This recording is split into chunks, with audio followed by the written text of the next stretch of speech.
नमस्कार दोस्तों, आप देख रहे हैं संस्कृति टीवी।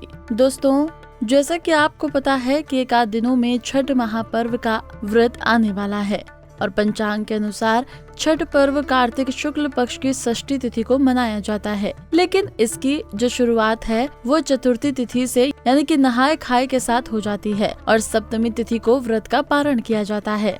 तो लोक आस्था के महापर्व छठ पूरे 4 दिनों तक चलता है। छठ पर्व शुरू होने में अब कुछ ही दिन भी बचे हैं। ऐसे में चारों ओर छठ पूजा की तैयारी शुरू हो गई है और घर घर छठी मैया व सूर्य देव के गीत गाए जा रहे हैं। बता दें कि 4 दिनों तक चलने वाला ये महापर्व उषा, प्रकृति, जल, वायु और सूर्य देव की बहन षष्ठी माता को समर्पित होता है।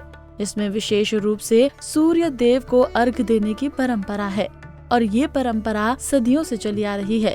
आज भी लोग भक्ति भाव और पूर्ण श्रद्धा के साथ इसे मनाते हैं, इसलिए इसे लोक आस्था का महापर्व कहा जाता है। तो चलिए आपको बताते हैं छठ पूजा की तिथि के बारे में। दोस्तों, छठ पर्व पूरे 4 दिनों तक चलता है। इसमें व्रती पूरे 36 घंटे का निर्जला व्रत रखते हैं, इसलिए छठ व्रत को कठिन व्रतों में से एक माना गया है। इस साल छठ पर्व की शुरुआत 17 नवंबर 2023 से हो रही है। इस दिन व्रती नहाय खाए के साथ छठ पर्व की शुरुआत करेगी। तो वहीं 20 नवंबर को उषा अर्घ और पारण के साथ छठ पर्व का समापन हो जाएगा। छठ व्रत सुहाग की लंबी आयु, संतान के सुखी जीवन और घर पर सुख समृद्धि की कामना के लिए रखा जाता है। तो आइए 17 से 20 नवंबर तक चलने वाले छठ पर्व को किस दिन क्या होगा जानते हैं।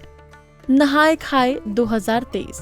दोस्तों, छठ पूजा की शुरुआत नहाय खाए के साथ होती है, इसलिए इस दिन बहुत खास होता है। इस साल नहाय खाए शुक्रवार 17 नवंबर 2023 को है। इस दिन सूर्योदय 6:45 पर होगा और सूर्यास्त शाम 5:27 पर होगा। नहाय खाए के दिन व्रती सुबह नदी में स्नान करती हैं और इसके बाद नए वस्त्र धारण कर प्रसाद ग्रहण करते हैं। छठ पूजा के नहाय खाए में प्रसाद के रूप में कुट्टू, चना की दाल, चावल आदि बनाए जाते हैं और सभी प्रसाद सेंधा, नमक और घी में तैयार होता है। व्रती के प्रसाद ग्रहण करने के बाद घर के अन्य सदस्य भी इस सात्विक प्रसाद को ग्रहण करते हैं।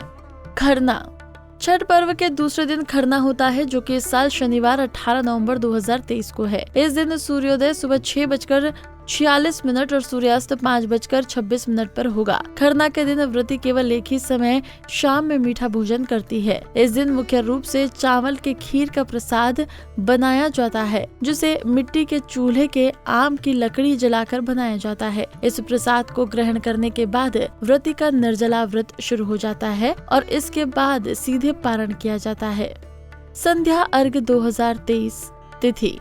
ये छठ पूजा महत्वपूर्ण और दिन तीसरा होता है। इस दिन घर परिवार के सभी लोग घाट पर जाते हैं और डूबते हुए सूर्य को अर्घ दिया जाता है। इस साल छठ पूजा का अस्ताचलगामी अर्घ रविवार 19 नवंबर 2023 को दिया जाएगा। इस दिन सूर्यास्त 5:26 पर होगा। इस दिन सूप के फल, ठेकुआ, चावल के लड्डू आदि प्रसाद को सजाकर और कमर तक पानी में रहकर परिक्रमा करते हुए अर्घ देने की परंपरा है। उषा अर्घ। छठ पूजा अंतिम और चौथा दिन यानी कि सप्तमी तिथि को उगते हुए सूर्य को अर्घ देने की परंपरा है। इस साल उषा अर्घ सोमवार 20 नवंबर 2023 को है। इस दिन सूर्योदय सुबह 6:47 पर होगा। इसके बाद व्रती प्रसाद ग्रहण कर पारण करती हैं। दोस्तों, उम्मीद करते हैं आपको जानकारी पसंद आई होगी। धर्म और आस्था से जुड़ी जानकारियों के लिए देखते रहिए संस्कृति टीवी।